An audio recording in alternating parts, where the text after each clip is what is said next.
Babies Company is suing an online smoke shop alleging a hemp collaboration produced illegal cannabis products. The brand ignored a cease and desist, prompting claims the deal damaged the rapper's reputation. Get BIN News now on demand 24/7 on the iHeartRadio app. Recall 67A mobile appointments are now available in your area. We come to you quick, easy, and under an hour. Complete the recall to get $500 plus a warranty worth thousands. Schedule today at CumminsRecall.com. This is the KBLA Sports Minute with Ray Richardson. It's a must-win game for the Clippers tonight at the Intuit Dome in Inglewood. They need to beat Golden State in a play-in round game. Otherwise, their season is over. Both teams have to win 2 games to earn the 8th and final seed in the Western Conference playoffs. The winner tonight plays at Phoenix Friday night. Hip-hop star J. Cole gave up his roster spot on a pro basketball team in China after 1 game. The 2-time Grammy winner had signed a contract to play at least 3 games with the Nanjing Kings in the Chinese Basketball Association. Cole, who played high school ball in North Carolina, had to leave the team because he could not get an extension on his visa to play all 3 games. The first HBCU football game in the Bahamas is scheduled for November 7th this year. Morehouse and Kentucky State will meet up in the premiere of the HBCU Bahamas Classic in Nassau. No debates, no speculation, just the info you need. That's your KBLA Sports Minute. I'm Ray Richardson on KBLA Talk 1580.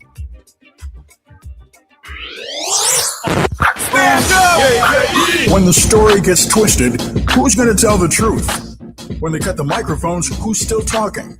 When history gets rewritten, who remembers what really happened? We do. KBLA Talk 1580. Black media isn't just important right now, it's essential. Because when mainstream outlets move on, we stay. When the headlines ignore our communities, we don't. When decisions are being made that affect Black lives in our schools, our neighborhoods, our economy, KBLA is in the room. This is more than radio. This is a lifeline, a record, a rallying cry. Black stories, Black voices, Black power. The heat is on. On the air and in the culture. KBLA Talk 1580. Stay connected. Stay informed. Stay loud. Stand up!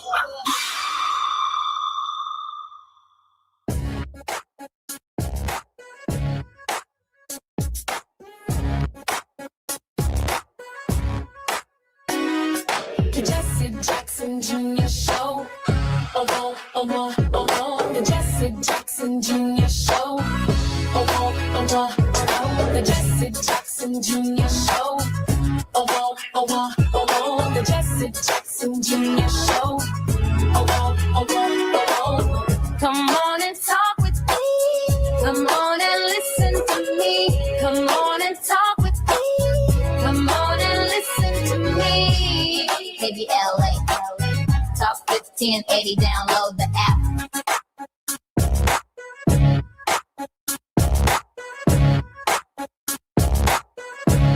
I'm Jesse Jackson Jr. Welcome forward to the Jesse Jackson Jr. Show on KBLA Talk 1580. I'm feeling some kind of way this afternoon. If you're driving on the 118, the 110, the 5, the 10, the 101, the 405, or if you're at LAX, Orange County, or San Bernardino, and you're listening to my voice right here on KBLA Talk 1580, this coming December, there is an automatic military draft registration that takes effect. and it takes effect for young men between the ages of 18 and 25. And today I have a 22-year-old son who will be 23 years old on his next birthday this coming September. And we've got a lot to be concerned about because his father and a significant number of people in our community do not believe or have confidence in the commander-in-chief of our nation. And that's a problem. When the president of the United States has shown a wanton disregard for the lives of the American people and service members who serve our nation's armed services. I'm concerned about it, and that leads in large measure to our very special guests on this Wealthy Wednesdays worldwide with P.L. De Silva. Dr. P.L. De Silva has over 20 years experience in backroom diplomacy, mediation, and negotiation. He has taught politics, international relations, and several graduate and undergraduate programs at universities in New York, New Jersey. He's taught a number of courses and provided publications that include postmodern insurgencies, political violence, identity formation, and peacemaking in comparative perspective. PL, welcome forward to the Jesse Jackson Jr. Show. Thank you, Jesse. Great to be on the show. And our very special guest, John Basuto, is back with us again. He is a seasoned security professional and former British intelligence Army officer with more than 3 decades of experience in military service, international advisory roles, and strategic security operations across Europe, Africa, the Middle East, and Asia. John, welcome forward to the Jesse Jackson Jr. Show. PL, war is not going well for the American people under the leadership of President Trump and Pete Hegseth. In fact, I was reading a little bit earlier today that 15 or so charges of impeachment, and maybe that number's wrong, could be more, could be less, but charges of impeachment have been filed by members of the House of Representatives against Pete Hegseth. PL, the war is not going well. What's your insight on what's taking place in Iran and in the Middle East? This defeat is a strategic defeat, and some military analysts, like Colonel Wilkerson, who was chief of staff to General Colin Powell when he was Secretary of State, they are saying that this defeat, the strategic defeat, could be bigger than Vietnam, the loss in Vietnam. And it could actually see the United States pulling out of the Middle East and the Gulf region and withdrawing completely, opening the door for Iran as a regional power, and the decline of Israel, and also for China, which is playing a bigger role behind the scenes. And if you take Egypt, for example, the Chinese are going to build a $2 billion aluminium hub for Africa and Europe. And this is going to be in the Suez region. And they also are running the aerospace program and satellites for the government. So China is already, and all the US put out because of this tragic disaster debacle that took place with, Donald Trump following blindly, Netanyahu in this quixotic, tilting at windmills, knowing that, Iran is a fortress by geography, and that it was impossible, and no other American president ever wanted to go there. But we have a president who's not that smart, it looks like. And also the much wanted Israeli intelligence service, Mossad, is also not that smart. We shouldn't believe their PR. They miscalculated with Iran. And also in Lebanon, the IDF is getting hammered, smashed, defeated. More than 100 Merkava tanks have been taken out. And the Mossad didn't see it coming. Bach didn't see it coming. So come on, guys. We shouldn't drink the Kool-Aid and believe the PR and nonsense that is coming out of the White House and Tel Aviv. Thank you, PL. I know I'm going to be bringing John Basiro forward when we come forward, but I do just want to say this. The same 18 to 25-year-olds that we're asking to vote, to register and vote in the midterms, they're being asked this coming December to register for the draft. In fact, they're being registered for the draft automatically. And I can only imagine that those who are college educated and others are very concerned at this hour about the direction of this war, and their concerns impact their enthusiasm or lack of enthusiasm for this contest. I'm Jesse Jackson Jr. You're listening to the Jesse Jackson Jr. Show on KBLA Talk 1580. More when we come forward in just a moment. It's afternoon drive time with Jesse Jackson Jr. Only on KBLA Talk 1580. 5, 4, 3, 2, 1. Break out the champagne. Everybody get a glass. You know, 5 years goes fast when you're doing something you love. 5 years of being right there with you, in your car, in your kitchen, at work, in your earbuds. And we don't take that for granted, not for a second. When it came time to celebrate our 5th anniversary, we knew it had to mean something. And we're celebrating on the most fitting day there is, Juneteenth. We're still putting the finishing touches on something really special. And before we tell the world, we want to tell you first. Once we announce this event publicly, we expect that seats are going to go fast, really fast. So go to our website right now at KBLA1580.com and sign up to make sure you're the very first to hear what we've got planned. Before we go public with all the details, you've been riding with us. It's only right you're first to know. KBLA1580.com. We'll see you on Juneteenth for our 5th anniversary banger. Banger, banger, banger.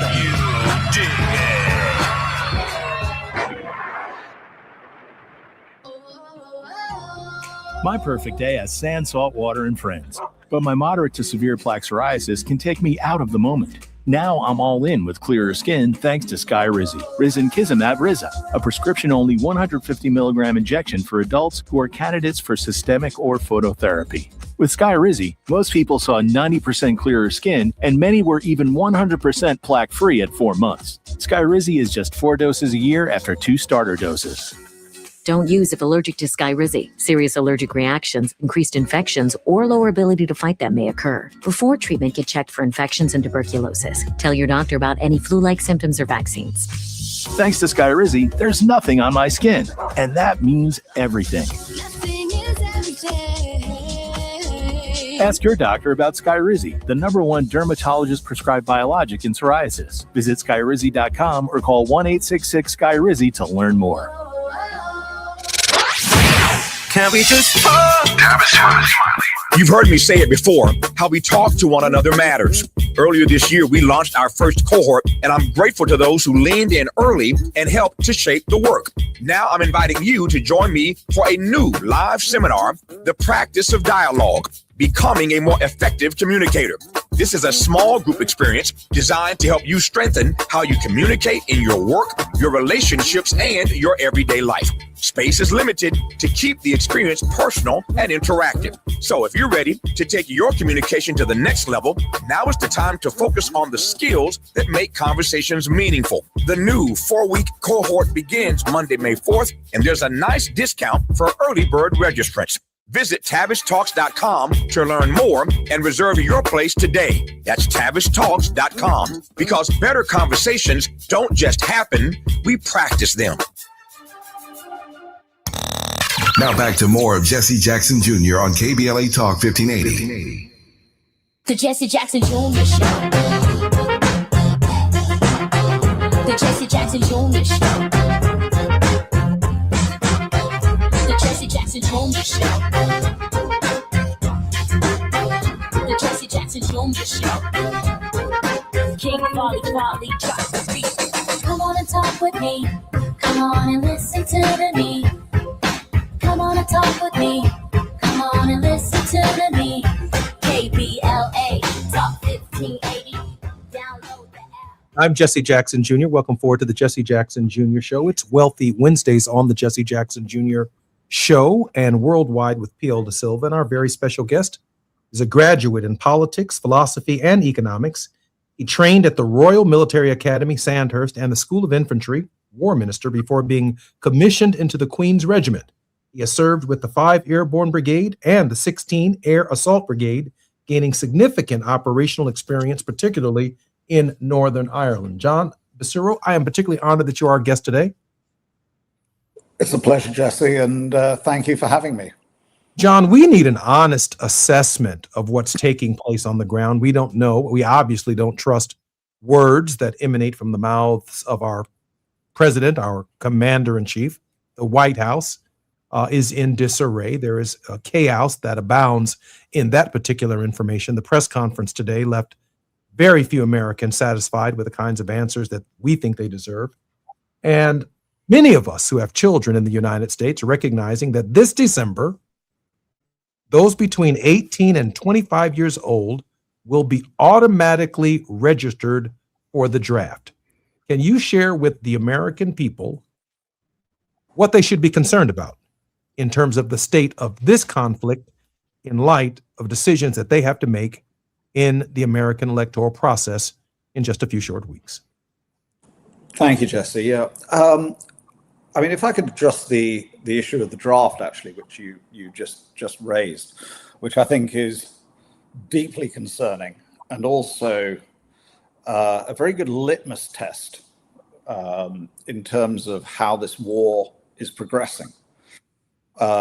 Militaries that are on the ascendancy, confident, and have the support of their populace generally don't initiate a draft. Now, most militaries around the world have a number of significant issues in terms of recruiting, particularly, the sort of Gen Z age and demographics. So the fact that they are looking at recruiting people through a draft is concerning. The other, I don't quite know how to phrase it, but I think the blatant hypocrisy of initiating a draft from a commander-in-chief who avoided the draft is, I think, when I was going through Sandhurst, as he kindly said, one of the first things that we were taught was you lead by example. And that is the most important thing. You need to have the physical courage, the moral courage, in order to lead your soldiers. And I don't see that emanating, if I'm candid, from your commander-in-chief, Jesse. To initiate a draft when you yourself have not participated in the draft, I think is grossly irresponsible and almost insulting to the military. John, what is the play on the ground in Iran? What would we be theoretically sending our children into? Well, I think as PL has said, part of the issue is that there is a lack of accurate intelligence, or if the intelligence is there, it's not being portrayed accurately and truthfully. So for an operation like this, you would require significant capabilities to be mustered well in advance and planned well in advance. The military at the moment in the US is stretched extremely thin. You've got, a residue of forces around the Caribbean after Venezuela. You're initiating the early stages of a blockade around Cuba. And now you've also got Iran and you're initiating a blockade there. The quartermaster's cupboard is looking extremely bare. You have a shortage of capabilities in terms of manpower, which potentially is why they're initiating this draft. But it also takes a long time to develop that war-fighting capability from conscripted soldiers. It takes 8 months to train to send a private through basic infantry training, and then probably another 4 to 6 months, depending on the nature of his trade, to actually make him qualified to move into an operational theatre. And that's outside of the pre-deployment training. So minimum 18 months to actually have somebody ready to be deployed if they are going to be part of the draft. And I mean, I think the last time the draft was initiated was in Vietnam, and there were very, very significant consequences as a result of that, you know, in terms of discipline within the ranks, and also just the degradation of the American warfighting capability through that. But is this war winnable? Is this war winnable without boots on the ground? For those of us who are concerned about our children having to engage in this conscription, is this war winnable on the terms that Donald Trump is presently fighting it without boots on the ground? Jesse, if I may be candid with you, this war is not winnable with boots on the ground. I mean, Iraq is a smaller country. It's more benign terrain. It has a smaller population. We had a coalition of the willing to support, you know, the effort against Saddam Hussein, which then sort of morphed into a fight against ISIS. And it still was not a winnable war. Here you have a much more complex environment. America is essentially isolated in its campaign against Iran. It obviously has the backing of Israel.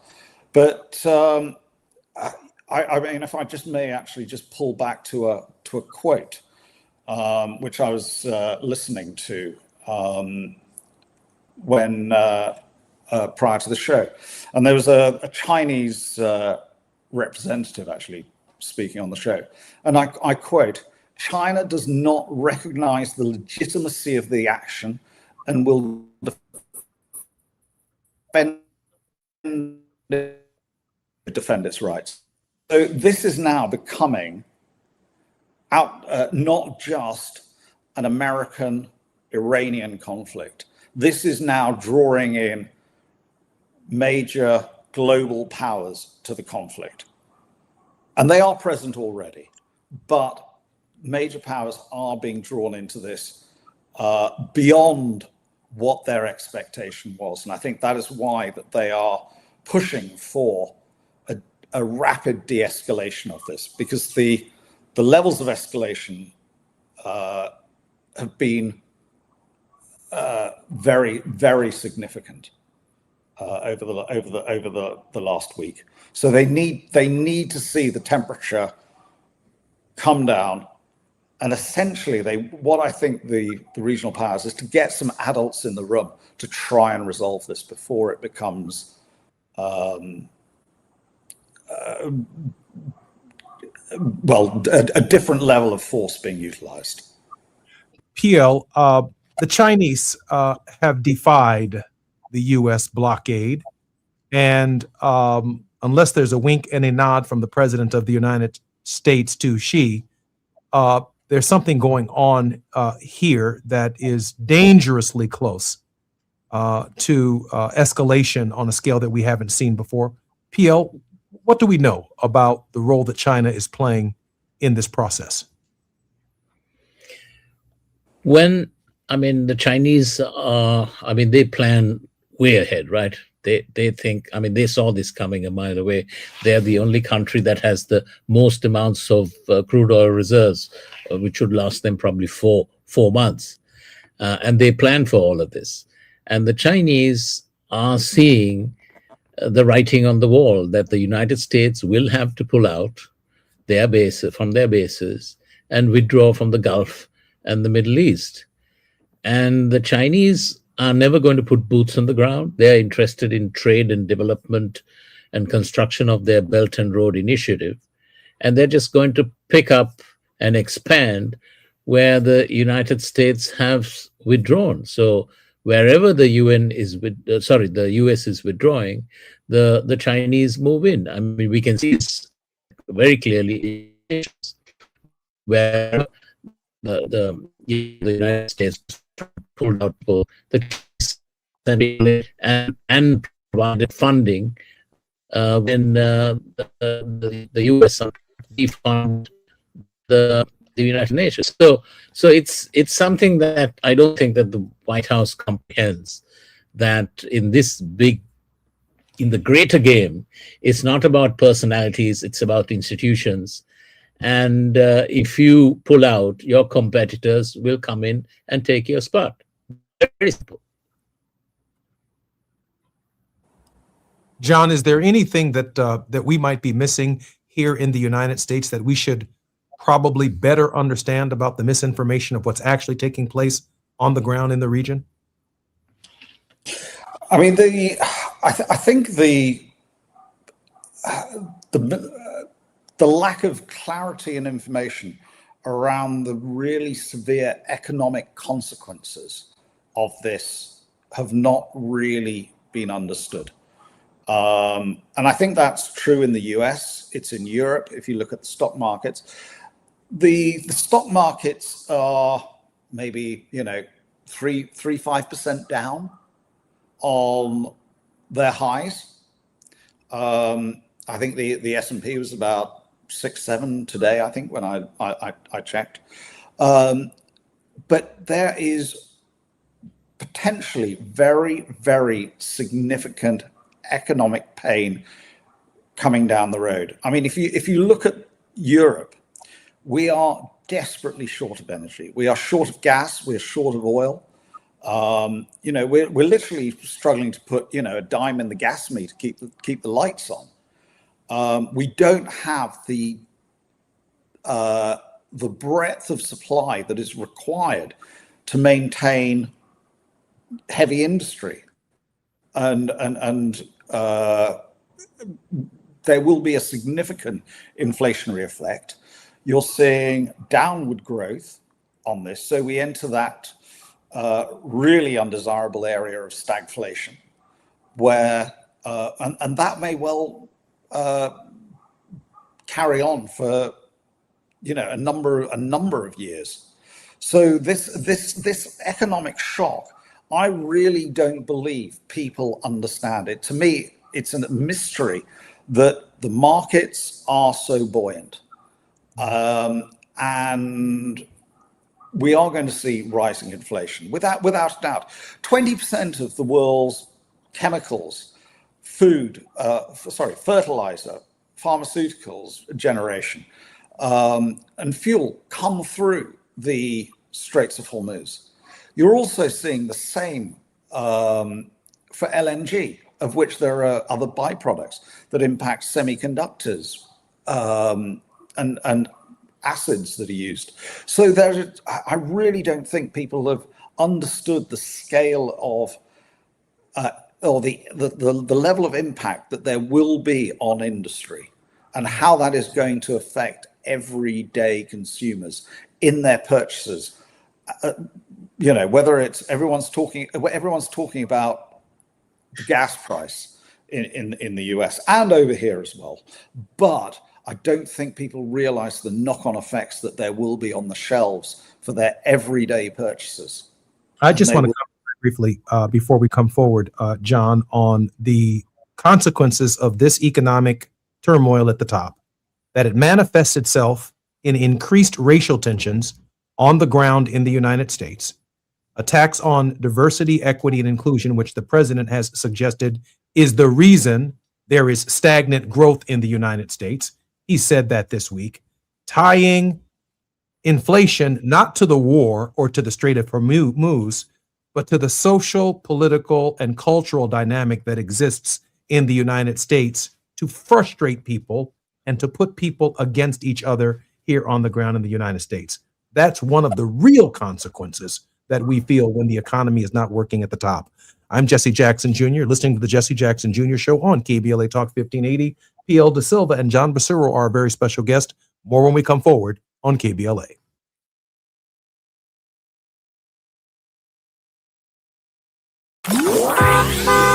It's Afternoon Drive Time with Jesse Jackson Jr. Only on KBLA Talk 1580.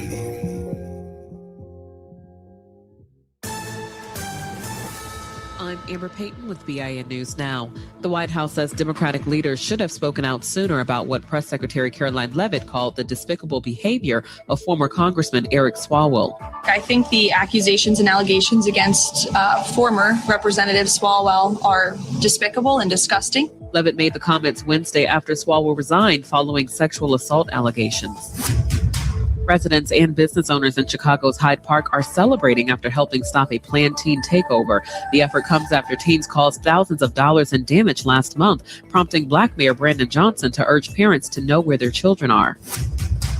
And Major League Baseball is honoring Jackie Robinson's legacy today with Jackie Robinson Day. The annual observance marks the anniversary of Robinson breaking baseball's color barrier when he debuted with the Brooklyn Dodgers on April 15, 1947.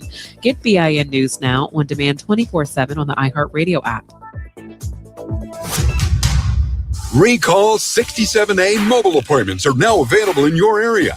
We come to you quick, easy, and under an hour. Complete the recall to get $500 plus a warranty worth thousands. Schedule today at CummonsRecall.com.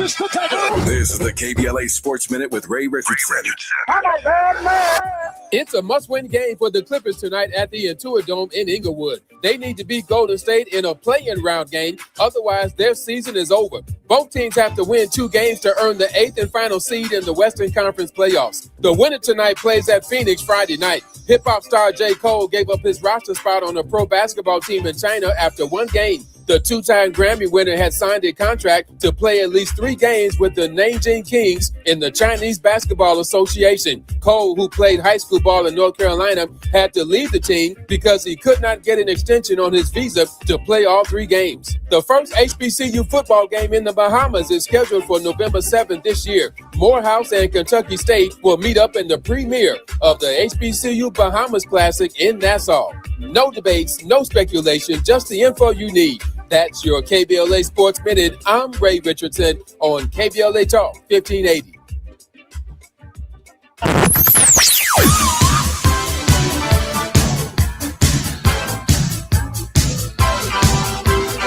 This is KBLA Talk 1580. Talk radio. That's music to your ears.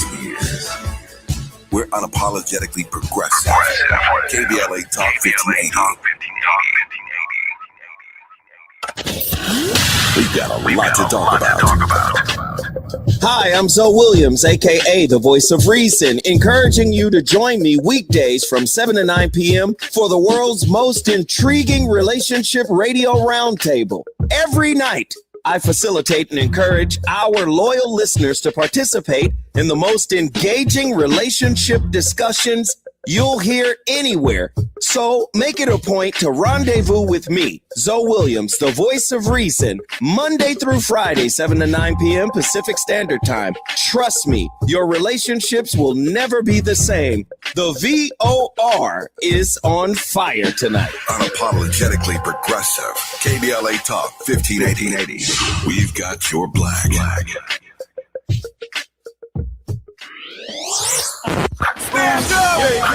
When the story gets twisted, who's going to tell the truth? When they cut the microphones, who's still talking? When history gets rewritten, who remembers what really happened? We do. KBLA Talk 1580. Black media isn't just important right now, it's essential. Because when mainstream outlets move on, we stay. When the headlines ignore our communities, we don't. When decisions are being made that affect Black lives in our schools, our neighborhoods, our economy, KBLA is in the room. This is more than radio. This is a lifeline, a record, a rallying cry. Black stories, Black voices, Black power. The heat is on. On the air and in the culture. KBLA Talk 1580. Stay connected. Stay informed. Stay loud. Stand up! Hi, I'm Zoe Williams, host of The Voice of Reason, weeknights at 7 p.m. here on KBLA Talk 1580, with a personal invitation for you to join me and Insight.me as we present The Healing Box, live at Inglewood's world-famous Miracle Theater, Saturday evening, May 23rd at 7 p.m. Look, I understand your attachment style has been running your life like a rogue algorithm, and nobody has had the courage to press pause. Until now, Dr. Pakoya McCall and yours truly are curating a night where clinicians, spiritualists, and an all-star panel of Black woman healers like Dr. Shalonda Sunshine Crawford, Dr. Jashana Johnson, and spiritualist Precious McGill will join some amazing spoken word artists and the legendary comedian Louis Dix to diagnose, disrupt, and heal your relational wreckage in real time. Listen, bring your trauma. As a matter of fact, bring your baby mama. No, bring your testimony. And if you're still texting your ex at 2 a.m., baby, you're not just invited, you're the target demo. Tickets are moving fast, so grab yours at themiracleinglewood.com before your dating history gets flagged as a pre-existing condition. That's themiracleinglewood.com. We'll see you there Saturday, May 23rd at 7 p.m. You're listening to Jesse Jackson Jr. on KBLA Talk 1580. The Jesse Jackson Jr. Show. The Jesse Jackson Jr. Show. The Jesse Jackson Jr. Show. The Jesse Jackson Jr. Show. King Folly drops the beat. Come on and talk with me. Come on and listen to me. Come on and talk with me. Come on and listen to me. KBLA Talk 1580. Download the app. I'm Jesse Jackson Jr. Welcome to the J Lunch Club on the Jesse Jackson Jr. Show on KBLA Talk 1580. It's Wealthy Wednesdays. And on Wealthy Wednesdays, we cover the entire world, particularly the hot spots, on the Jesse Jackson Jr. Show. We're very blessed to have Dr. P.L. Da Silva with over 20 years of experience in backroom diplomacy, mediation, and negotiation, and John Basiru. John, after completing a master's in defense economics at the University of York in 1997 and further training in finance and business management at the University of Westminster, John moved into the private security sector. He has worked in Sierra Leone, Sri Lanka, Pakistan, South Sudan, Kenya, and Zambia, advising governments and military leaders in the security sector. And he is an important contributor to the Jesse Jackson Jr. Show because of his expertise on what's taking place in Iran, in the Hormuz Strait, and in the Middle East generally. John and PL, welcome forward to the Jesse Jackson Jr. Show. Thank you. Thank you. I can't hear them for some reason. Thank you. Oh, with that said, I want to thank you guys for coming back. Listen, let me ask this question. I feel, as a former elected official, the downward pressure of the economic tensions that's taking place in the Hormuz Strait, in the region, not only the price of gas, the price of fertilizer, the behavior of farmers who are not able to plant their crops properly in the season. And as a result of it, and I'm sure Martin Luther King Jr. picked up on this, there is a tension amongst the American people where we don't turn to each other, we turn on each other because it's always the fault of the other that we're not doing as well as we should be doing, when there are forces that are larger in the world that are really dictating exactly what's taking place at the local level. PL, do you ascribe to that point of view? Yes, most definitely. I mean, we may not like Trump, we may not like Bibi Netanyahu, but there are billionaires, the Epstein class, the pro-Zionist billionaires who are actually the puppeteers. And basically Trump and Netanyahu are dancing to their tune. And that's what the everyday citizens in our countries, whether it be the United States or Britain or Europe or Asia or East Asia, that's something that we don't see. That's the invisible strings that are being pulled. And these people, they have more money than they could ever spend in many lifetimes. They'd probably be the richest people in the cemetery. But they're the ones that are destroying our politics and our civil society. And we have no recourse to take them on because they are not elected. We can only, change our elected representatives. But these people who are behind the scenes, the super PACs and all these people who are behind, we have no way of holding them to be accountable.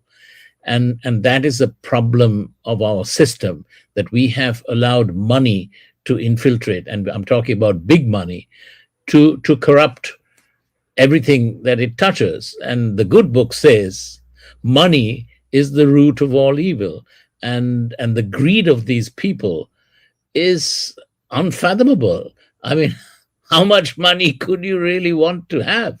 And that's a problem. It's a serious structural flaw in the capitalist financial system, that we are unable to hold the billionaires to account. That's the problem.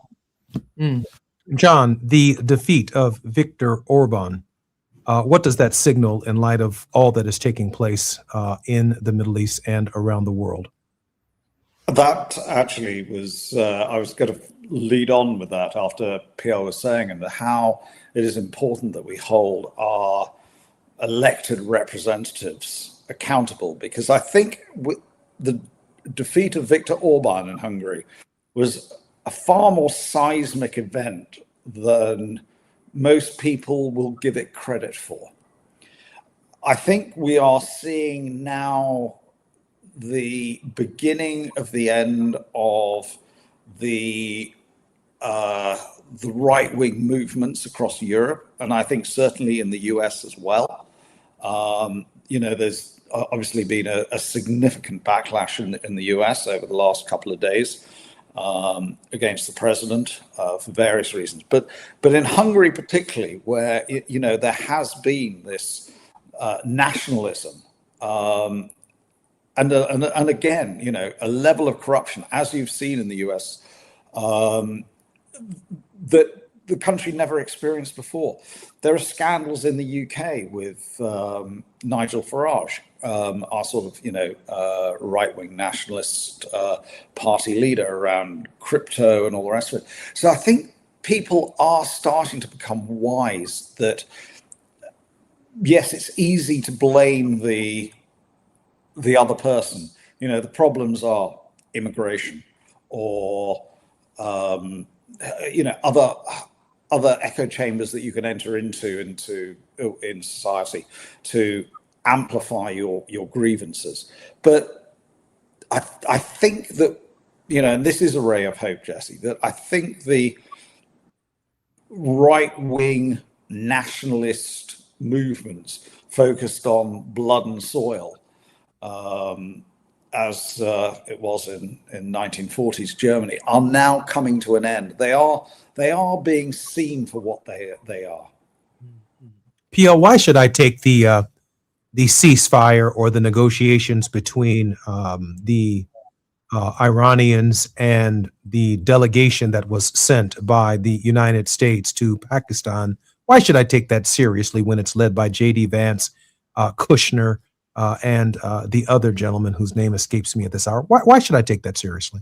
Witkoff. Yeah, no, these are neophytes. They're not capable of understanding complex issues. And they're certainly not technocrats who understand anything, whether it's geostrategy or nuclear issues or fissile material, etc., etc. So that's a problem. But we must understand that the negotiations that took place, the 15 points that were presented by the United States to the Iranian side through the Pakistanis, were not actually American points. They were all Israeli points that the Americans were fielding on behalf of Netanyahu and his crazy Zionist extremists in government. And that's the problem, that the United States this is not in the interests of the United States or its people or its taxpayers to fight this war or negotiate with the Iranians. I heard today that the Pakistani team of mediators has landed in Tehran. So in the next couple of days, there's probably going to be talks either in Vienna or in Vienna, Austria, or in Switzerland. So let's see what it brings out. But at the end of the day, Donald Trump has to get off his hobby horse. Otherwise, he's going to get knocked off it clean. I think it's crystal clear that the negotiations are not going well, that it almost looks like they are realtors negotiating on the American side, while very serious diplomats, including the foreign minister of Iran, who has been clear and clearly articulate that the 5 points that they raised as Iranians clearly show, from my perspective, that the Iranians perceive themselves as being the lead negotiating team winning the endeavor, and that the 15 points offered by the United States suggest a surrender and a kind of capitulation. I'm Jesse Jackson Jr., listening to Jesse Jackson Jr. Show on KBLA Talk 1580. More with PL and John Basiru when we come forward. While you're stuck in traffic, we can at least bring you up to speed on the news of the day. You're listening to Jesse Jackson Jr. only on KBLA Talk 1580.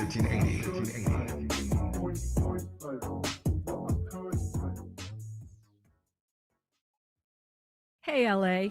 Tax money is our money. Let's decide how to spend it together. We deserve investments that actually make our neighborhoods safe, like affordable housing, good jobs, fire prevention and protection, and community support programs. How can we make that happen? Join Black Lives Matter Los Angeles and the Movement for Black Lives for the People's Budget Assembly on April 16th. Together, we'll discuss solutions to problems we're facing and make a plan with fellow Angelinos for a city that works for the people. There'll be food, childcare, and great conversation. It's time to demand a budget that puts the people first. Join us on April 16th at 7 p.m. at BLMLA's Center for Black Power and make your voice heard before the Assembly through the People's Budget Survey. Register today at peoplesbudgetla.com. We'll see you there. When temperatures climb, LADWP wants to help you stay cool indoors, starting in your attic. With quality attic insulation, your home can stay more comfortable during hot summer days and help lower your energy bills year-round. It's a smart way to save. And for a limited time, LADWP has increased the attic insulation rebates to make upgrading more affordable. Act now to start saving. Visit ladwp.com/attic. That's ladwp.com/attic.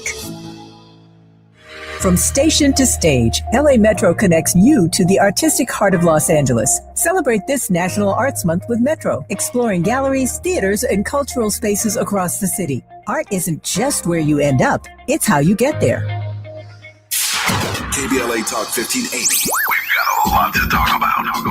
KBLA Talk 1580 joins you in standing for voting rights. The midterm election campaign season is here now. The 2028 presidential election is right around the corner. When We All Vote is a leading national nonpartisan initiative on a mission to change the culture around voting and to increase participation in each and every election by helping to close the race and age gap. Created by Michelle Obama, When We All Vote brings together individuals, institutions, brands, and organizations to register new voters across the country and advance civic education for the entire family and voters of every age to build an informed and engaged electorate for today and generations to come. When We All Vote empowers their supporters and volunteers to take action through voting, advocating for their rights, and holding their elected officials accountable. It's all in for 2026 and 2028. Please visit whenweallvote.org to stand up for your rights, voting rights. This is a community call to action from KBLA Talk 1580. Roger and Tracy saved over $18,400. Cynthia was recovering from a family tragedy and saved over $10,300. If you are drowning in debt, then call Debt Blue. Debt Blue is a professional debt negotiation firm with over 20 years of experience helping people pay back a fraction of what they owe. Learn how to cut your debt up to half or maybe more. Be debt-free in 24 to 48 months, even with bad credit. With an A+ rating from the BBB, you can rest easy knowing Debt Blue is going to deliver guaranteed debt reduction. Debt Blue offers a success guarantee. You pay nothing unless your debt is reduced or completely resolved. That's right. You save money or it's free. Call now for significant debt relief and a free consultation. 800-200-8879. That's 800-200-8879. You don't have to declare bankruptcy. This program works if you owe $10,000, $20,000, or even $100,000 in debt. Call for your free consultation today. 800-200-8879. That's 800-200-8879. KBLA Talk 1580. We've got a lot to talk about. KBLA Talk 1580, connecting you with services and solutions. The Michael's Daughter Foundation is dedicated to inspiring youth and resilience through storytelling, arts, filmmaking, and enrichment programs for youth and families in under-resourced communities and system-impacted individuals. The Michael's Daughter Foundation is a 501c3 nonprofit providing free and low-cost arts programs to youth and families from under-resourced communities, both system-impacted youth and those affected by the incarceration of a loved one. 1 in 43 children in America have a parent incarcerated. 70% of those children are expected to end up in prison. Through filmmaking, animation, theater, and writing, they help young people express themselves, build confidence, and imagine new possibilities. Beyond the arts, they offer financial literacy workshops, emergency support, and scholarships. Because thriving takes more than talent, it takes access. To learn more about the impact of Michael Daughters Foundation and how you can be a part of the movement, please visit their website, michaelsdaughterfoundation.com. This is a community call to action from KBLA Talk 1580. Now back to more of Jesse Jackson Jr. on KBLA Talk 1580. The Jesse Jackson Jr. Show. The Jesse Jackson Jr. Show. The Jesse Jackson Jr. Show. The Jesse Jackson Jr. Show. King Volley drops the beat. Come on and talk with me. Come on and listen to me. Come on and talk with me. Come on and listen to me. KBLA Talk 1580. Download the app. I'm Jesse Jackson. Welcome forward to the Jesse Jackson Jr. Show in our final segment.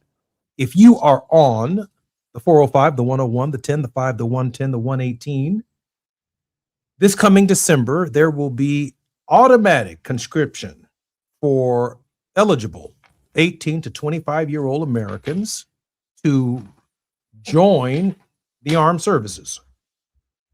And if you think that that isn't enough to go out and vote and be concerned about your child in this upcoming election, I simply do not know what can move you.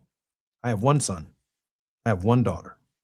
And the idea of them being sent to a foreign battlefield by Donald Trump is something that keeps me up late at night. In the next hour, Reverend Dr. Todd Yeary will be our very special guest on the Jesse Jackson Jr. Show. He has 1 foot in the courtroom and 1 foot in the pulpit, both a PhD and a lawyer. And Dr. Yeary is one of our greatest contributors on the Jesse Jackson Jr. Show. But in this hour, I'm particularly honored that P.L. Da Silva and John Becerro are our guests. I just want to ask P.L. a question. P.L., what keeps you up at night? My goodness. But what keeps me up at night is the possibility that Netanyahu and the crazies in Tel Aviv would consider using a nuclear device or more than one nuclear device on Iran, on Tehran, once they know that the gig is up with regard to the conventional war fighting, because they are on the losing side. I mean, the Iranians have missile domination over Israeli airspace, and also over U.S. military bases where they are striking at will. They are using, tactical intermediate ballistic missiles, hypersonic missiles, and drones, FPV suicide drones and ISR drones that, shoot and scoot. So all of this means that the Iranians are fighting a 21st century war, and the Americans and the Israelis are fighting a 20th century war where they're trying to have force projection through a blue water navy and aircraft carriers, which are obsolete since they're 1,300 nautical miles away from the Iranian coast, to avoid getting hit by hypersonic missiles. And the Merkava tank for the Israelis is obsolete, as we have seen. More than 100 have been taken out by Hezbollah. So that's the situation. So when it comes to a desperate Netanyahu, who is having elections in October, re-election campaign, he may want to use a mushroom cloud to see whether that would bolster his chances. And I wouldn't put it past him, because he's a mass murderer, he's a genocidaire, and he has no conscience. And he really believes in all the absurd things that he says about Eretz Israel, about a greater Israel, which is like what Hitler said about, Lebensraum, that we need living room. And Voltaire, the 17th century French philosopher, said it very clearly. He said, if we believe in absurdities, we shall commit atrocities. And that's exactly what the Israelis are doing, whether it is against the Palestinians, in Lebanon, in Syria, in Iraq, and in Iran. It's a rogue regime, a terrorist government. Well, now I'm going to be up all night because I hadn't given much thought to the idea that the bomb was even in play in your thinking as it relates to the present crisis. I mean, that would be a globally catastrophic event that is beyond the pale. That the bomb may be considered as a last resort in this process towards peace. We've been led to believe over the course of this campaign that this is about keeping Iran from getting a nuclear weapon, PL, but it is the Israelis in the Middle East who are the only country that has the bomb, even though they have not admitted to the bomb. Do you find that particularly ironic, that stopping Iran from getting the bomb while the Israelis are just a finger, a button away, if you will, from using the bomb itself? The problem is that ever since the creation of Israel, we have allowed them impunity. There have been many United Nations resolutions that would have, curtailed all the atrocities that were being meted out to the hapless Palestinians and the Lebanese and the Syrians and others, and also all the assassinations that they're doing, which are totally illegal. It's totally illegal. Acts of war, assassinating General Omar Soleimani in a consulate. That's an act of war in itself. The Iranians had restraint, and they're much more sophisticated than the ham-handed Israelis who think that they can kill their way to success. It's not. They don't understand the first thing about mediation, negotiation, diplomacy. They don't know the word. Neither does Trump, nor does Netanyahu.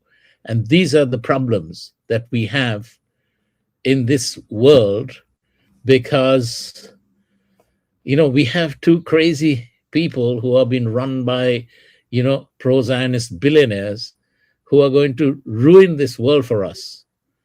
And that's what keeps me sleepless at night. Pia, we have about a minute and 30 seconds. A final word of hope. Final word of hope is that I truly believe in the power of the American people, and that there will be a blue wave that will wash away the stain of Donald Trump and his band of crooks and thugs. But it cannot stop there. We need to change the power equation of big money and billionaires meddling in our democratic process. And that is the second step, where we truly need to kick the big money out of our politics and make sure that APEC and others are not allowed to meddle, that this country is going to be inviolate, and that is the next big hurdle. And I'm hopeful that the American people will be up to the task. You're listening to the Jesse Jackson Jr. Show on KBLA Talk 1580. That was P.L. De Silva. Our very special guest, P.L. De Silva and John Bissaru, have joined us. More when we come forward on KBLS with Dr. Todd Yeary.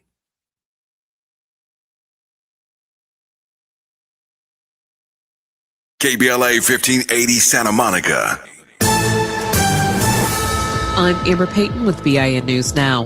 The White House says Democratic leaders should have spoken out sooner about what Press Secretary Caroline Leavitt called the despicable behavior of former Congressman Eric Swalwell. I think the accusations and allegations against former Representative Swalwell are despicable and disgusting. Leavitt made the comments Wednesday after Swalwell resigned following sexual assault allegations. Residents and business owners in Chicago's Hyde Park are celebrating after helping stop a planned teen takeover. The effort comes after teens caused thousands of dollars in damage last month, prompting Black Mayor Brandon Johnson to urge parents to know where their children are. And Major League Baseball is honoring Jackie Robinson's legacy today with Jackie Robinson Day. The annual observance marks the anniversary of Robinson breaking baseball's color barrier when he debuted with the Brooklyn Dodgers on April 15, 1947. Get BIN News Now on demand 24/7 on the iHeartRadio app.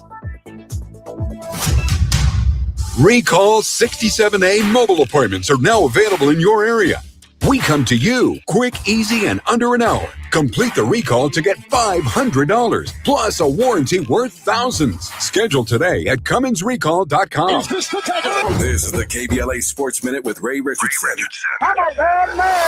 It's a must-win game for the Clippers tonight at the Intuit Dome in Inglewood. They need to beat Golden State in a play-in round game. Otherwise, their season is over. Both teams have to win 2 games to earn the 8th and final seed in the Western Conference playoffs. The winner tonight plays at Phoenix Friday night. Hip-hop star J. Cole gave up his roster spot on a pro basketball team in China after 1 game. The 2-time Grammy winner had signed a contract to play at least 3 games with the Nanjing Kings in the Chinese Basketball Association. Cole, who played high school ball in North Carolina, had to leave the team because he could not get an extension on his visa to play all 3 games. The first HBCU football game in the Bahamas is scheduled for November 7th this year. Morehouse and Kentucky State will meet up in the premiere of the HBCU Bahamas Classic in Nassau. No debates, no speculation, just the info you need. That's your KBLA Sports Minute. I'm Ray Richardson on KBLA Talk 1580. In a world full of noise, one station keeps it real. KBLA Talk 1580, where the conversation goes deeper, the voices sound like yours, and the issues that matter most to our community take center stage. Progressive, powerful, unapologetically us. Whether you're driving through the city or tuning in from your home or office, join the public square. KBLA Talk 1580, your home for talk that enlightens, encourages, and empowers. Listen live on our free KBLA 1580 app, on our website at KBLA1580.com, or on your radio dial at 1580 AM. Unapologetically progressive.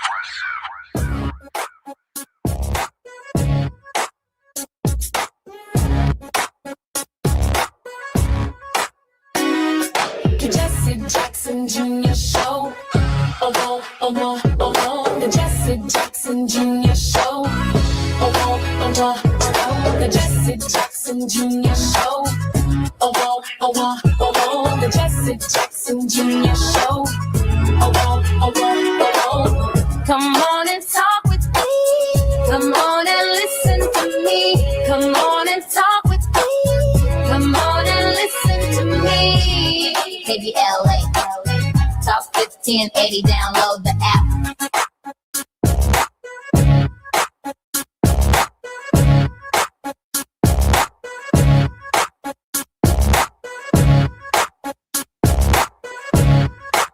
I'm Jesse Jackson Jr. Welcome to the Jesse Jackson Jr. Show on KBLA Talk 1580. We're in the second hour of the Jesse Jackson Jr. Show on Wealthy Wednesdays and the politics of our faith with Dr. S. Todd Yeary, principal of the Yeary firm, a Maryland-based litigation and government relations firm. But just before Todd comes forward, the very definition of insanity is doing the same thing over and over and over again and expecting a different result, when the result every time is going to be the same.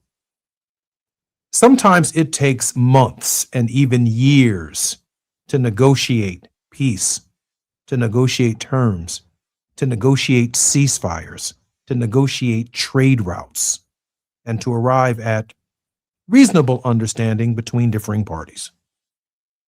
But Donald Trump thinks this can happen in a 2-week period. He thinks it's over when his gut tells him that it's over. He thinks that he can declare victory when he believes he's achieved certain military goals. But the consequences of this president's behavior are so far-reaching that even a nickel on a gallon of gas at the pump in your neighborhood is impacted by his behavior. The cost of eggs, the cost of fertilizer.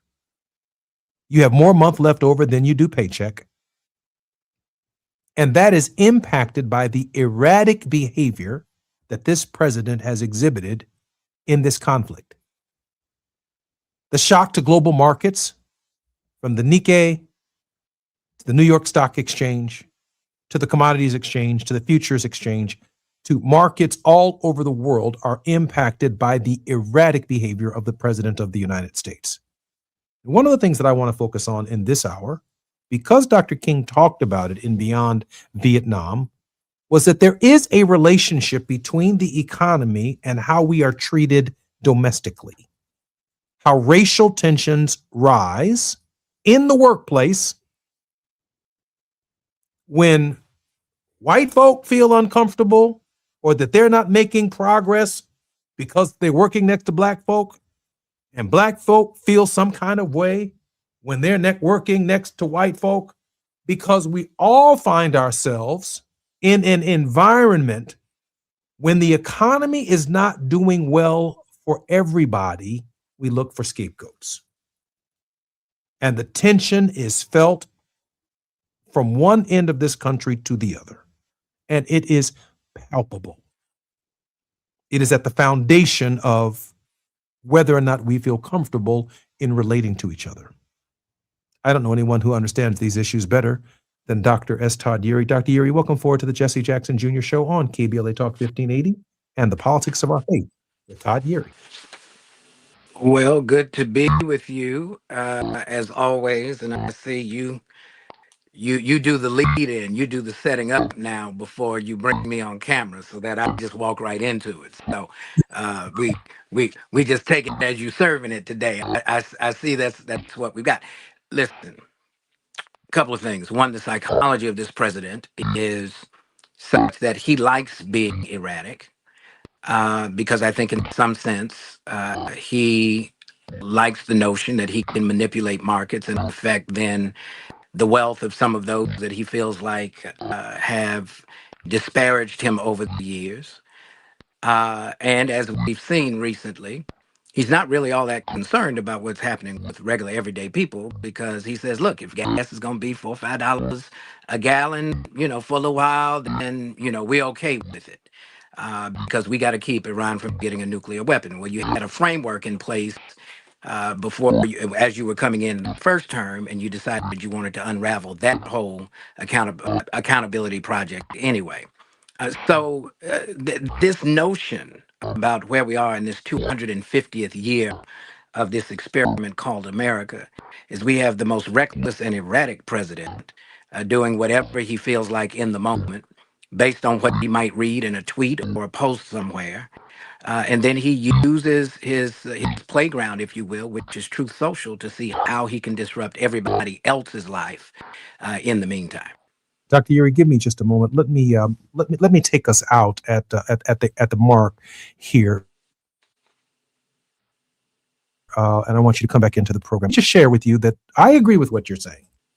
That the spirit energy at the very top of our nation, the way our nation is structured, the way things are communicated globally, the way in which the internet travels so fast that it impacts not only the spirit energy of markets, but it impacts the spirit energies of how we feel as individuals. That I personally feel some type of way about downward economic pressures. If you don't think that you're impacted by this, I played yesterday a song on our show called No Merc. And Merc, by the way, stands for milk. And while it's a very popular dance on social media and the lyrics are absolutely hilarious, the story is about a man talking with his girlfriend about not shopping at Kroger's, but shopping at Family Dollar.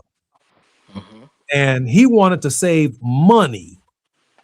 So rather than have labels on all of the grocery items, he was used to eating noodles with no packet, cereal with no no milk. He was used to eating syrup sandwiches and waffles with no syrup.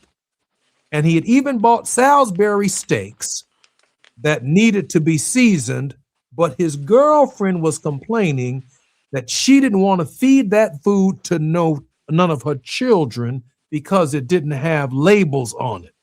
And he didn't understand how he could bring home $360 worth of groceries, and she's complaining that they should be $800 groceries, when what he's been through in his life, he knows that he can work a Salisbury steak. I'm Jesse Jackson Jr., listening to Jesse Jackson Jr. Show on KBLA Talk 1580.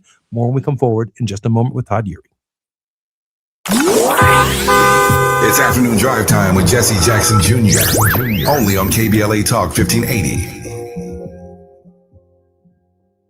5, 4, 3, 2, 1. Break out the champagne. Everybody get a glass. You know, 5 years goes fast when you're doing something you love. 5 years of being right there with you, in your car, in your kitchen, at work, in your earbuds. And we don't take that for granted, not for a second. When it came time to celebrate our 5th anniversary, we knew it had to mean something. And we're celebrating on the most fitting day there is, Juneteenth. We're still putting the finishing touches on something really special. And before we tell the world, we want to tell you first. Once we announce this event publicly, we expect that seats are going to go fast, really fast. So go to our website right now at KBLA1580.com and sign up to make sure you're the very first to hear what we've got planned before we go public with all the details. You've been riding with us. It's only right you're first to know. KBLA1580.com. We'll see you on Juneteenth for our 5th anniversary banger. Banger, banger, banger.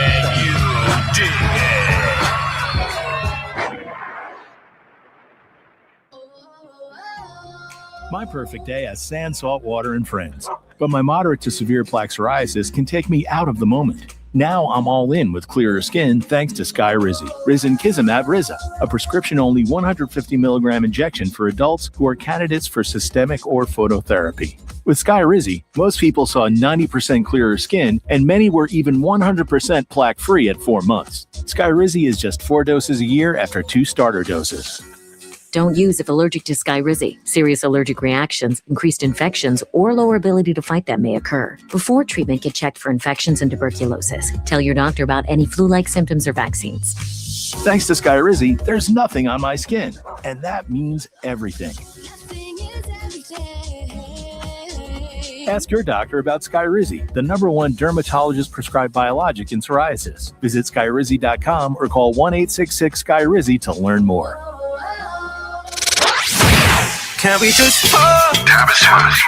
You've heard me say it before, how we talk to one another matters. Earlier this year, we launched our first cohort, and I'm grateful to those who leaned in early and helped to shape the work. Now I'm inviting you to join me for a new live seminar, The Practice of Dialogue. Becoming a More Effective Communicator.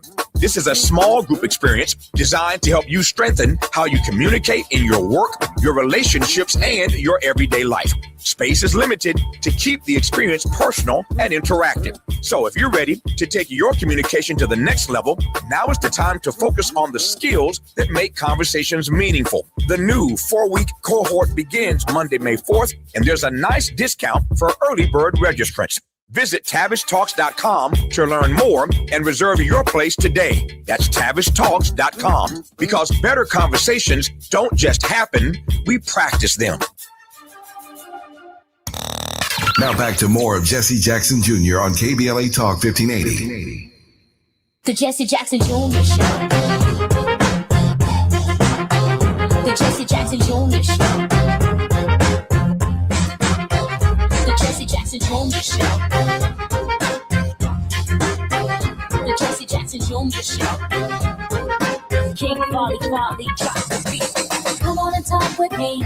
Come on and listen to me. Come on and talk with me. Come on and listen to me. KBLA Talk 1580. Download the app. I'm Jesse Jackson Jr. You're listening to the Jesse Jackson Jr. Show on KBLA Talk 1580. Todd Yeary will be back with us in just a moment, but I was thinking about something during the break that I wanted to share with our listeners, and that is this. Social justice movements tend to do better when the economy is doing better. And from 1964, the passage of the Civil Rights Act, the Voting Rights Act, public accommodations legislation, open housing legislation, when the economy is doing better, we make progress because the American people genuinely have no problems with an economy that benefits everyone.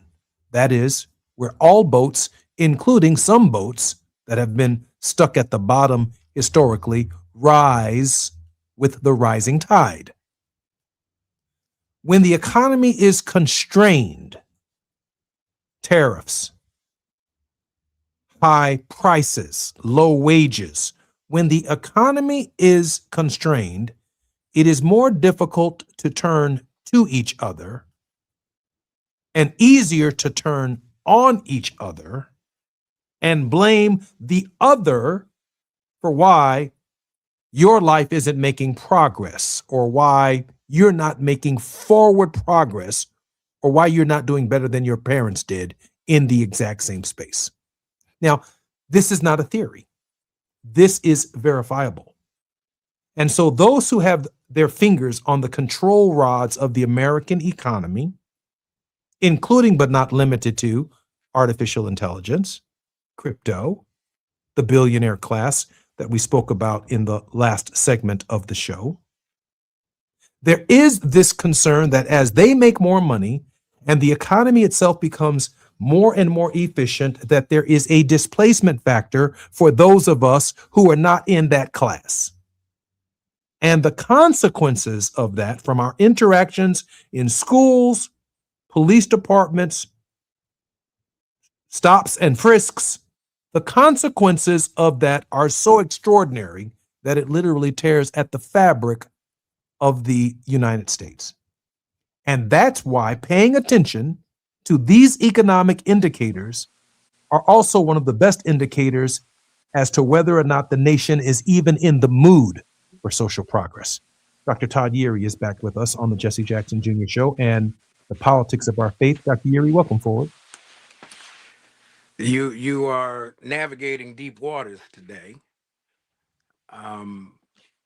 We often miss the connection between certain conduct and certain outcomes. Because we are global in how we function, whether the president agrees with it or likes it, erratic behavior that appears not to directly affect us at home will eventually catch up with us. We're seeing it in terms of gas prices, energy prices will likely follow. If we continue to have destabilization in the region, just based on the way geography works and how goods are shipped, you can expect that there's going to be inflationary pressure on the cost of goods, which is why the president wants to hurry up and get rid of Jerome Powell, even after his term is up, though he would stay to see this DOJ investigation through.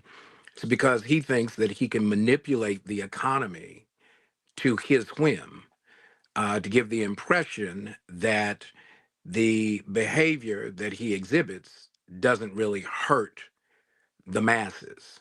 The reality is, we know that's not the case because wages are not keeping up, the gaps are getting wider, the challenges are getting greater. And in the meantime, the president lives as a convicted felon in public housing. Todd, the president promises a more than $1.5 trillion, $500 billion military budget amongst his highest priorities. And he said recently that Medicare, Medicaid, and all of these other social programs he doesn't have time for because his job is to conduct wars. Your thoughts on the unraveling of the social fabric as a result of the president's proclamation? Well, the part that was stunning to me is the care system that he added was child care. Mm. If you're going to have a worker-based economy, one of the biggest impediments to being able to get into the economy is the absence of child care, particularly preschool, after school, as in before the school day, after the school day. He doesn't get it because he didn't have to get it. He didn't have to deal with it. And so when he says those things, Medicare and Medicaid will never be his problem because he gets to stay on the public dime for the rest of his days, having been elected president of the United States. It's the rest of us that have to figure it out. And so if you've got seniors on Medicare, if you've got poor people on Medicaid, including those who live in some of the poorest places in the country, in West Virginia, in Mississippi, and the like, then you have to ask yourself the question, if he says the states need to pay for it, where's it going to come from? He says he's going to pay the states. What he's going to pay is the expansion of the military industrial complex, which is exactly what Dr. King raised as the concern, that you spend all of this money on weapons at the expense of the human dignity and the rights of particularly the poor.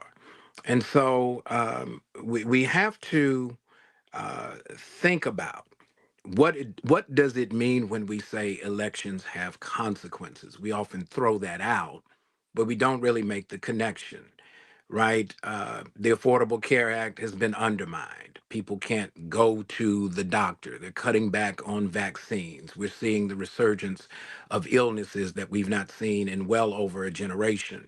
We're seeing folks not be able to pay rent, and in some instances, not even be able to pay attention. And so the cost of everything, including functioning, is getting more costly by the moment. And the president just doesn't seem to have a plan, except he'll find another fight to start, like the bully on the playground. Venezuela was a test. Iran is a test. He'll find somebody else in a minute, except those that he really has to contend with, because he's trying to flex, right? So that's what the bully tries to do on the playground. He tries to flex and give the impression that he's the biggest, the strongest, the baddest. But he's often the one that understands the least about how the playground functions, because other kids have toys too that they can play with, and they also know how to navigate on the playground. That fight is called the ballot box. And while he's trying to hijack that, moving folks around, getting rid of mail-in voting, forcing states to turn over their voter rolls in order to stay accessible to public dollars, federal public dollars, is problematic. The only movement that gets this thing back in place is the people's movement. Dr. Urey, I'd like to pivot for a moment to the chess game that is the midterms across a chessboard that takes on the geographic shape of the United States in 435 congressional districts across the country. And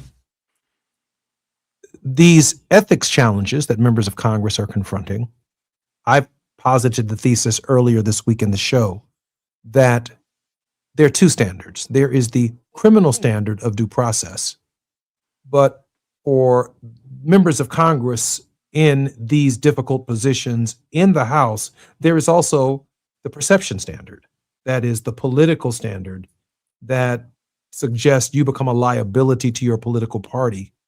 And even though you may have issues that need to be handled before a judge in a particular jurisdiction, either federal or state, that the perception standard in the Congress, in light of what the two members of Congress who just resigned this week did, has now bled over into the race, or if you will, into the sheriff loose out of Florida issue, where there is still talk of expulsion votes.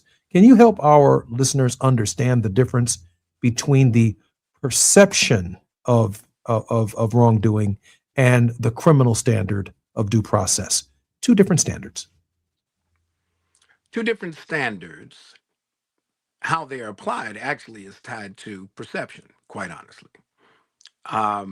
The perception of due process in a criminal proceeding is often going to be contingent upon the perception about the person who's claiming, right, that right to due process.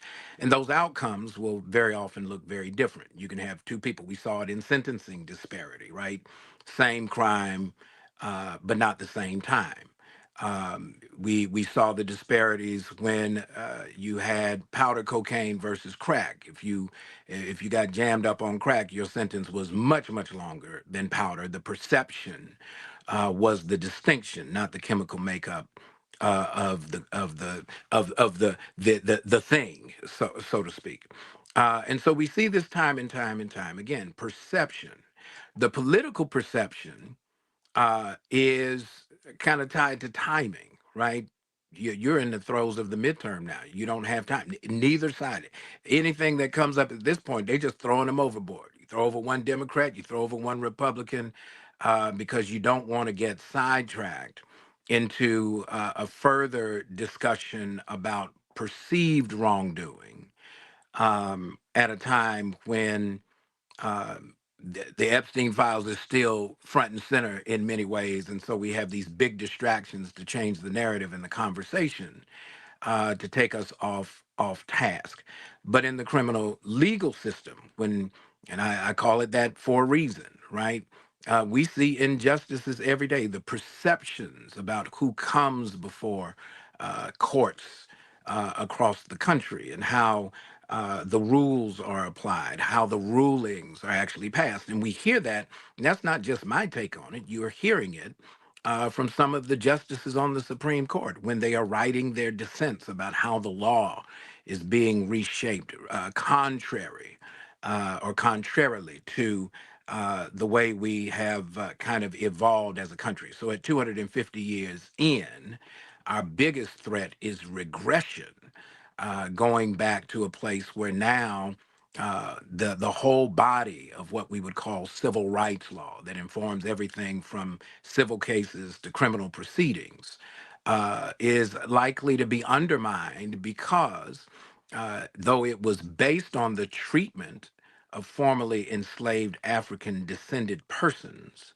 it is now the thing that somehow or other, to make up for that harm, which is a huge part of that 250-year calculus, is somehow an affront to everybody else. And so perception does matter. That's why we can't just opt out in a process where people would try to white us out. Remember whiteout when you couldn't use it in typing. I had to learn how to use a typing eraser and a brush because I learned to type on a manual typewriter. If you need to know what that is, Google it. But the reality is when you don't want something to show up on paper, you reach in the drawer and you get some whiteout. We're going through a period of whiteout. We're whiting out social justice. We're whiting out women's rights advances. We're whiting out voter access. We're whiting out economic opportunity because they're not just talking about it, they're proving it every single day. Doge was the least of our problems. Doge is gone. It's who they left behind that's wreaking havoc and taking a wrecking ball to this government that we want to celebrate is 250 years old. You know, let me say, not once in 250 years has there been a successful case where white folks have been discriminated against in the United States. And yet the EEOC and others are arguing and asking for plaintiffs to step forward to suggest that they have been discriminated because of aggressive recruiting of qualified African Americans at historically Black colleges and universities, or even African Americans who may have been given the opportunity to attend a PWI, predominantly white institution, that they are not qualified to be there, and therefore they are not qualified to receive and be the beneficiaries of the upward mobility that comes as a result of higher education. This administration is turning civil rights laws on its head, and it is making white folks, particularly white men, but not limited to them, victims of racial discrimination. And there is no history in 250 years of that being true. I'm Jesse Jackson Jr., listening to the Jesse Jackson Jr. Show. Our very special guest, Dr. S. Todd Yeary. More when we come forward on KBLA Talk 1580. It's afternoon drive time with Jesse Jackson Jr. Only on KBLA Talk 1580.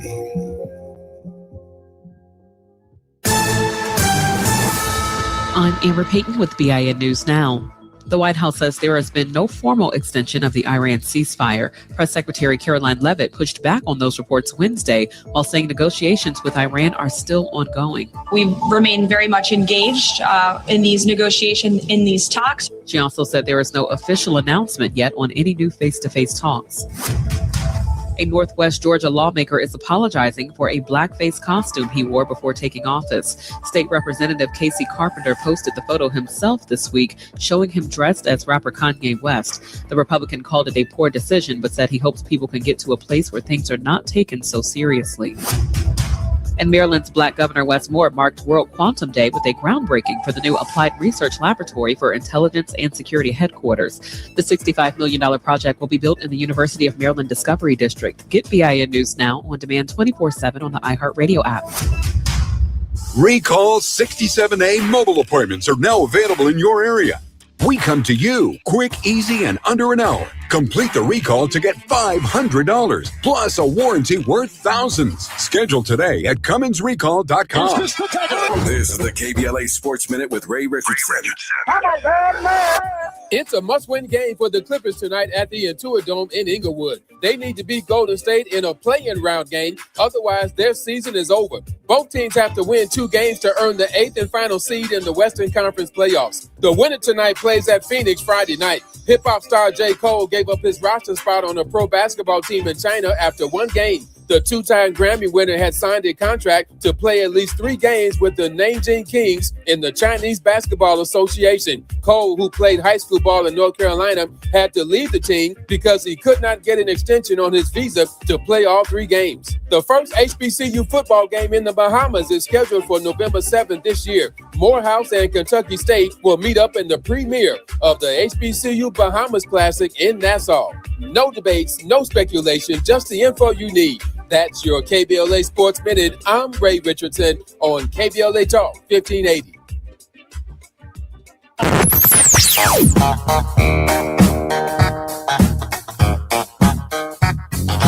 This is KBLA Talk 1580. Talk radio. That's music to your ears. We're unapologetically progressive. KBLA Talk 1580. We've got a lot to talk about.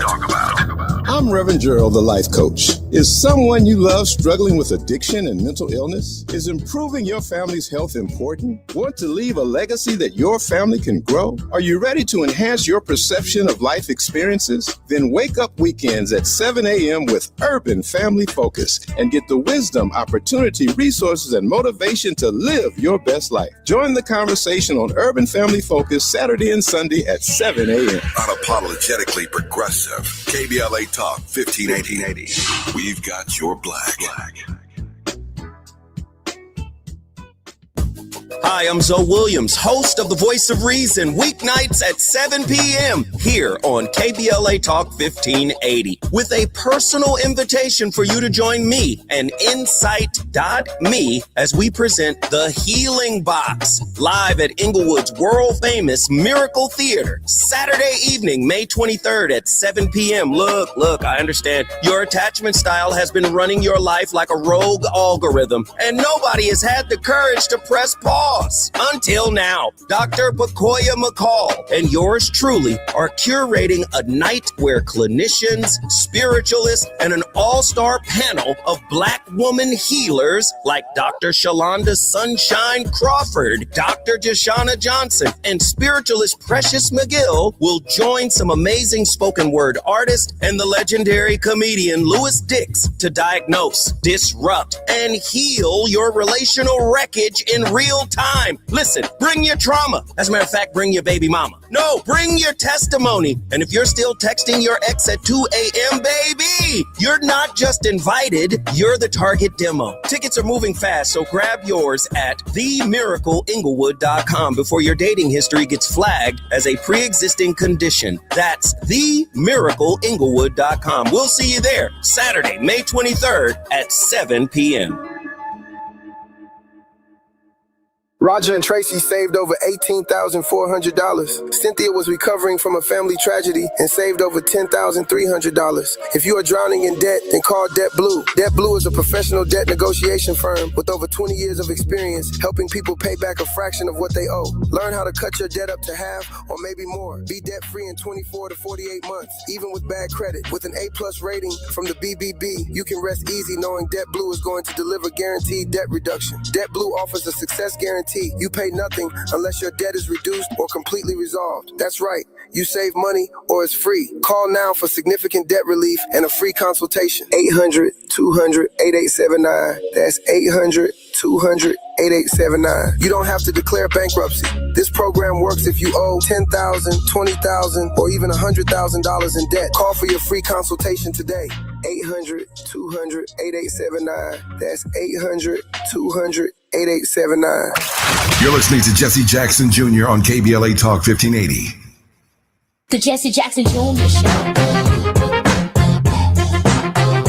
The Jesse Jackson Jr. Show. The Jesse Jackson Jr. Show.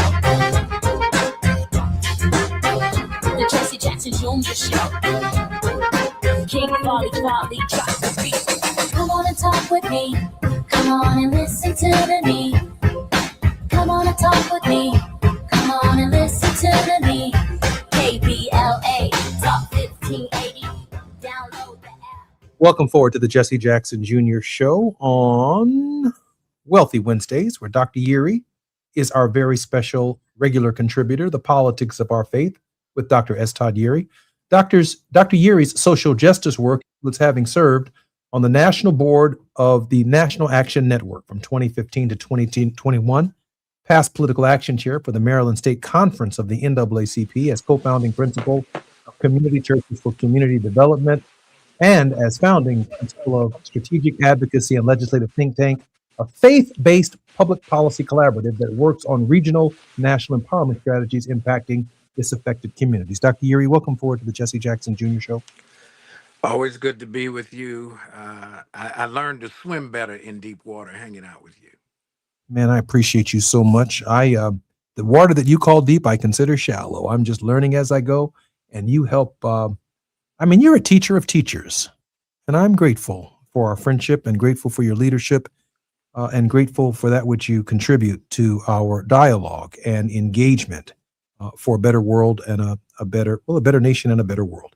Dr. Yeri, let me ask you a question. I spent the better part of last week in New York at the National Action Network Conference, and Reverend Sharpton, I'm so proud of his leadership. He was able to command all of the Democratic candidates. One, of course, apologized for not being able to be there, the governor of California, Gavin Newsom. We won't hold that against him unless he misses the next one. But every single one of them showed up. And I must share with you that I did not see the kind of excitement, given all that the nation has been through, from the contenders. That is, I said to myself as I listened to each of the contenders, will millions of people register to vote because of this candidate or because of this campaign? Will we venture into the red states in search of 270 electoral votes, which is necessary in order to win the presidency of the United States? I thought about the cult of personality when I was on in the House chamber for the State of the Union address shortly after my father's passing at the invitation of Hakeem Jeffries, and the cult of personality that Donald Trump is. I did not see a cult of personality that stood out to me as, if you will, the alternative to Donald Trump. Dr. Yeary, I am concerned about whether or not the kind of energy that was brought to the political and the body politic in 2008 by Barack Obama is what we can expect in 2028, or will it just be a vote against Donald Trump? Dr. Yeary? And is that enough? Well, you know, the answer to every question in law school, they tell us is it depends, right? 2 years out is a long time. We're trying to look out of the front windshield to get through the midterm.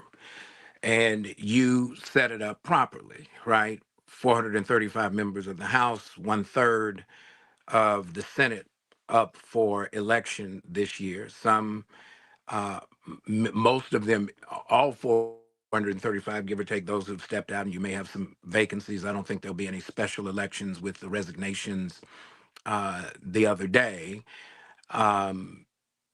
We got to be clear on learning the rules of this politic. We're not going to be able to command attention for 2 years and have everybody hold out waiting to see who's going to be president. We have a president, and this president is, I think, without having to do too much selling, is having a direct impact on how we live our lives. The checks and balances, the rules and the norms that we have come to expect from the federal government have either been discarded writ large or overlooked. And so our focus has to be learning how government works. This is a civics exercise. We have to understand how the House interacts and interplays with the Senate, that spending bills that deal with federal revenues always start in the House. So whoever is your representative matters, because that's where, if federal money is needed for something that's on your agenda, you need to be engaged in that conversation. If some of the earmarks that go back to congressional districts apply to your community, your organization, and you're trying to figure out how do you tap into some of that, you need to understand these rules. On the Senate side, when we talk about who gets confirmed, particularly not just to the cabinet, but to the courts, when we're trying to have enforcement of federal law, who is interpreting that law, particularly at the early stages of litigation, matters. And so we've got to be intentional. We have to stop, I think, in many ways, using short-term incentives and hoping it translates into long-term outcomes. This is the long game, and it starts with, what do we do in 2026? How do we put up a firewall with a president that has already put $1.5 trillion on the table for the military, has gutted the Affordable Care Act, says he can't pay attention to Medicare and Medicaid or child care, is dismantling the Department of Education as we speak, and is about to go back and get rid of the 12 convictions of some of the most prominent perpetrators of J6 because he has that kind of power to use the government as his tool. And so unless we're going to become subjects, we have no king's rallies. And just because the Joker don't wear a crown does not mean he's not trying to act like a monarch. Most of the time you don't. Dr. Yeary, when I sat there at the organization that you were a board member of, I listened very carefully because I thought Reverend Sharpton's questions were probing of the candidates. What I did not hear was day one executive orders to overturn what Donald Trump has done. I did not hear that. I don't think we have to negotiate with the Democratic president over the course of their 4 years to fix some of what Donald Trump has done, when on day one we could be in a position to fix all of what he has done, at least in the space of executive orders. I did not hear anyone say that on day one, I'm rehiring 300,000 Black women who lost their jobs and were taken out of the government by Donald John Trump by essentially executive order and by the, if you will, by Doge and the Elon Musk anti-DEI. The depositions are showing that in real time, that they were told to look for DEI hires and to remove Black women. I mean, I'm wondering if we are establishing a new normal unless we see a Democrat who is willing to do that. And with these 2 minutes coming forward, let me say this. Can you share with us your thoughts on Wes Moore? I did find something particularly appealing about the Maryland governor. All right, so we have to remember there's sequence in politics. The presidential election is in 2028. Wes Moore is up for re-election as governor this year. If there are aspirations that the governor, my governor, has, the first thing he's got to establish is kind of home base electability. It's kind of hard to lose your re-election campaign and then come up 2 years later and say, oh, I want to be president of the United States. It's the same issue that J.B. Pritzker is facing. And so we got to be clear on sequence and process. That's why we got to have a civics conversation to understand how we play the long game and not expect that we're going to get answers today for a situation they won't be able to affect until after January 20th, 2029. What we going to do in the meantime? That's great. I'm Jesse Jackson Jr. Dr. S. Todd Yeary is making it clear to us. More on KBLA Talk 1580 and the politics of our faith when we come forward. While you're stuck in traffic, we can at least bring you up to speed on the news of the day. You're listening to Jesse Jackson Jr. only on KBLA Talk 1580.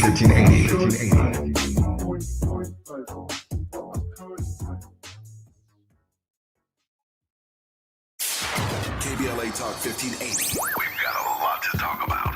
KBLA Talk 1580, connecting you with services and solutions. At the heart of the Al Wooten Center's mission for good citizenship and academic excellence is a desire to ensure that every student avoids the kind of lifestyle and overcomes the kinds of challenges that led to the murder of Al Wooten Jr. In 1990, founder Myrtle Fay Rumpf opened the center in honor of her son's life. In 2026, they are serving more than 300 students in grades 3 through 12 annually online and on site at their youth center and other sites in the South LA area. The Al Wooten Jr. Youth Center takes a neighborhood approach to the revitalization and empowerment of a community in crisis. The Wooten Center provides free after-school and summer programs to help students in grades 3 through 12 attain grade-level proficiency and promotion, high school graduation, and college and career access and success. The Al Wooten Center focuses on academics, STEM, the arts, and so much more. Join them for an enriching experience that sparks creativity and nurtures young minds. Tap in at wootencenter.org. That's wootencenter.org. This is a community call to action from KBLA Talk 1580. Stay informed with 24/7 power outage alerts from LADWP delivered straight to your phone or email when an outage occurs. Get notified when there's a major outage and again when your power is restored. Track up to 3 neighborhoods, like your home, your workplace, even a family member's. Stay connected. Stay informed. Sign up at ladwp.com/outage alert. That's ladwp.com/outage alert. Sign up today at ladwp.com/outage alert. From station to stage, LA Metro connects you to the artistic heart of Los Angeles. Celebrate this National Arts Month with Metro, exploring galleries, theaters, and cultural spaces across the city. Art isn't just where you end up, it's how you get there. Did you know about 1 in 3 people with plaque psoriasis may also develop psoriatic arthritis, which causes joint pain, stiffness, and swelling? Does this sound like you? Listen to what it sounds like to be a million miles away. Tremfya, guselkumab, taken by injection, is a prescription medicine for adults with moderate to severe plaque psoriasis who may benefit from taking injections or pills or phototherapy, and for adults with active psoriatic arthritis. Serious allergic reactions and increased risk of infections and liver problems may occur. Before treatment, your doctor should check you for infections and tuberculosis. Tell your doctor if you have an infection, flu-like symptoms, or if you need a vaccine. Imagine being a million miles away. Explore what's possible. Ask your doctor about Tremfya. Visit Tremfya.com or call 1-800-526-7736. My ride smells just right, just right, just right, just right. Y'all gotta try that Febreze car. Just right, just right, just right. Yeah. La la la la la. With up to 40 days of consistency, all over Febreze car clips right on your fit. You know my car's my happy place. Keep a smile on my face when it smells just right, just right, just right. Yeah. Breathe happy Febreze. La la la la la. KBLA Talk 1580. We've got a lot to talk about. Tired of being locked out of job opportunities and shut down by systemic racism? KBLA Talk 1580 stands with you in fighting for the rights of black workers, and we don't black down. The Los Angeles Black Workers Center is a dynamic alliance of workers, organized labor, community-based organizations, clergy, students, and scholars working collectively to improve the position of the black working class. The LA Black Workers Center takes a comprehensive approach to addressing the black jobs crisis. Their programs promote access to quality jobs, racial equity in hiring and retention, discrimination-free job sites, and they prepare black workers for employment in high-wage career track jobs. The LA Black Workers Center supports workers who need help protecting their rights on the job. They give workers access to quality jobs and remove systemic barriers to employment. And they are advocating for a fair deal for black workers in the new Los Angeles City Charter. To sign up for free career readiness training, get involved in organizing, or learn about union apprenticeship programs and trade registries, please visit lablackworkercenter.org. That's lablackworkercenter.org. Together, we can beat the black jobs crisis and build a more equitable Los Angeles. This is a community call to action from KBLA Talk 1580. Now back to more of Jesse Jackson Jr. on KBLA Talk 1580. The Jesse Jackson Jr. Show. The Jesse Jackson Jr. Show. The Jesse Jackson Jr. Show. The Jesse Jackson Jr. Show. King Volley drops the beat. Come on and talk with me. Come on and listen to the me. Come on and talk with me. Come on and listen to the me. KBLA Talk 1580. Download the app. I'm Jesse Jackson Jr., listening to the Jesse Jackson Jr. Show on KBLA Talk 1580. I was honored last week to carry KBLA with me to the National Action Network Conference in New York to listen to the Democratic candidates. And I just want to give a quick reprise, if you will, to Dr. Yeary, who normally and regularly meets me at the National Action Network conferences. But this year, in terms of how the crowd received the candidates, I thought Kamala Harris was received most warmly. I am crystal clear that Wes Moore is a brother. We've not seen a Wes Moore who is an African-American, unapologetic male run for public office at this level, from my perspective, since Reverend Jackson and Reverend Sharpton ran in 84, 88, and 2004, respectively. Wes Moore is unapologetic. I thought the most fluent candidate across all of the subject matters in terms of temperament and ideas and clarity on public policy was Pete Buttigieg. And he was so consistent, it reminded me of the fact that he knows discrimination.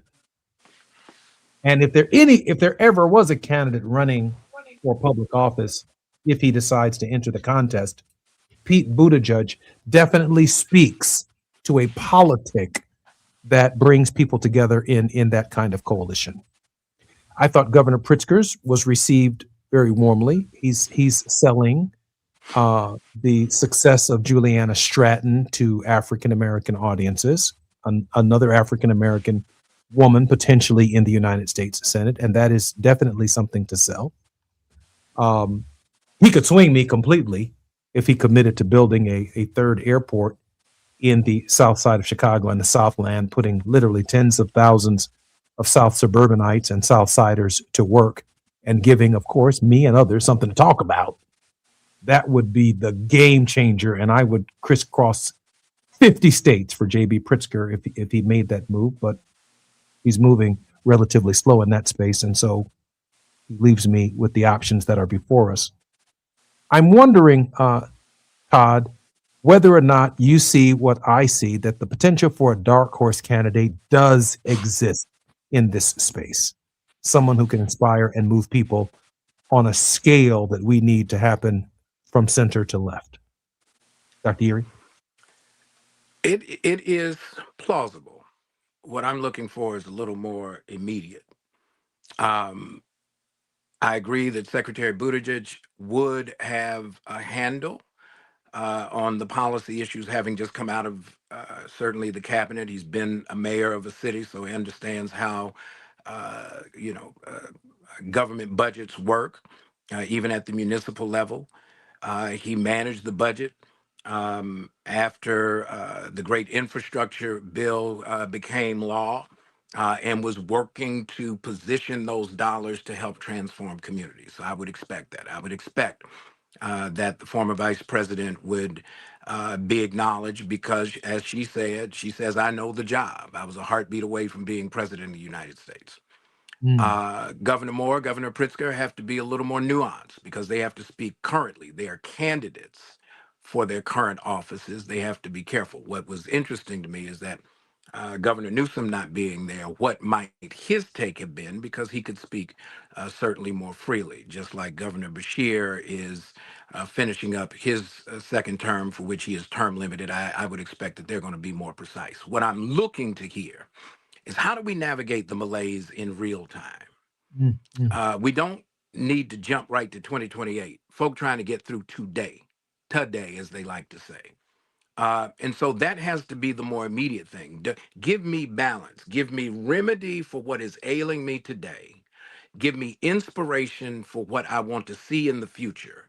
Merge them together and show me where I fit within the praxis, the action that's necessary to bring those two things to come to pass. And the point that you made earlier about this notion about racialized harm, and now whites are being encouraged to sue because they've been discriminated against. I would just suggest, if anybody wants to raise that as a conversation, let's have the Commerce Department run the analytics on the wealth transfer to white families under the Homestead Acts of 1862 and 1866. And let's look at how generational wealth was established to the exclusion of most Black folk, that still continues to protect white economic interests to this day. And so if we don't learn the rules of the game, all we're going to be doing is just rolling dice. And that's what I did outside on the sidewalk. Don't judge me. The Lord's still working on me. I still know how to roll them when I have to. But if we're going to play Monopoly, we have to understand how to control wealth and how to navigate land. And we're not having that kind of a substantive conversation while the president is trying to put any kind of marquee that's a tribute to himself on any public building or public space that he can find. And so we got to get serious about this moment. We've got to understand that land and labor still come down to the wealth of a nation. And the question becomes, who's going to be the free labor? Not next time, but this time.